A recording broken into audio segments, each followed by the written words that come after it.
दुनिया में दो तरह के जासूस होते हैं, एक जिन्हें मिशन पर भेजा जाता है और दूसरे जो खुद एक मिशन बन जाते हैं।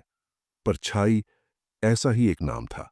सरकारी रिकॉर्ड में उसका कोई जिक्र नहीं, न कोई पासपोर्ट, न कोई चेहरा, न कोई पहचान, सिर्फ एक code name, shadow protocol X-17। साल 2021, कराची, पाकिस्तान। रात के 3 बजे एक मिलिट्री डेटा सेंटर में अचानक फायर अलार्म बजता है। सुरक्षा अधिकारी दौड़ते हुए कंट्रोल रूम में पहुंचते हैं। स्क्रीन पर सब कुछ ब्लैंक होता है, सिर्फ एक लाइन टाइप हो रही होती है, टू लेट, X-17। अगले ही दिन भारत की इंटेलिजेंस यूनिट को एक अनऑफिशियल कॉल आती है, तुम्हारा घोस्ट जिंदा है। उस घोस्ट का असली नाम था अवनी रंधावा, उम्र 29 साल, कोई रजिस्टर पहचान नहीं। ट्रेनिंग ब्लैक ऑप्स के तहत भारत से बाहर। मिशन ऐसे काम पूरे करना जिन्हें कोई एजेंसी आधिकारिक रूप से स्वीकार तक नहीं करती। रॉ के अंदर भी बस 2 अधिकारियों को उसकी पहचान पता थी, बाकी सब उसे बस एक नाम से जानते थे, परछाई। उसका अगला मिशन था mission black needle location, Pakistan की एक गुप्त biological weapon lab. Target lab के सभी डेटा को चुराकर सिस्टम को नष्ट करना। टाइम सिर्फ 48 घंटे। अवनी ने अपनी पहचान बनाई, डॉक्टर आयशा शेख, एक रिसर्चर।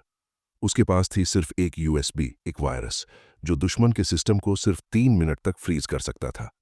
अवनी उस लैब में दाखिल हो चुकी थी। हर दिन, हर बात, हर चाल सब पहले से स्क्रिप्ट की गई थी।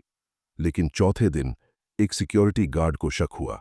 उसने कैमरे फुटेज चेक की। अवनी की चाल, फिंगरप्रिंट और आवाज में फर्क था। अलार्म बजा, लैब लॉकडाउन में चली गई। अवनी जानती थी अब या तो काम पूरा होगा या वो वहीं खत्म हो जाएगी। उसने तुरंत यूएसबी को सिस्टम में डाला। 3 मिनट, सिर्फ 3 मिनट में उसे पूरा डेटा ट्रांसफर करना था, सबूत मिटाने थे और भागना था। उसे गोली लगी, दाहिने कंधे पर। खून बह रहा था, लेकिन उसके कदम रुके नहीं। वो सीवेज टनल के रास्ते बाहर निकली, एक पुरानी जीप में बैठी और बॉर्डर की ओर रवाना हो गई। रॉ ने सीमावर्ती इलाके में 3 मिनट का रेडियो ब्लैकआउट कराया और बस उतने में परछाई भारत लौट चुकी थी। उस दिन के बाद से अवनी दोबारा कभी नहीं दिखी, ना रॉ को, ना किसी दुश्मन एजेंसी को। कुछ कहते हैं वो मर चुकी है, कुछ कहते हैं वो अब भी जिंदा है और अगला मिशन प्लान कर रही है, और कुछ का मानना है कि परछाई अब किसी और नाम से हमारे बीच ही रह रही है। वो ना कोई एजेंसी थी, न कोई सरकारी नाम, वो बस एक परछाई थी जो राज ले आई और फिर अंधेरे में खो गई।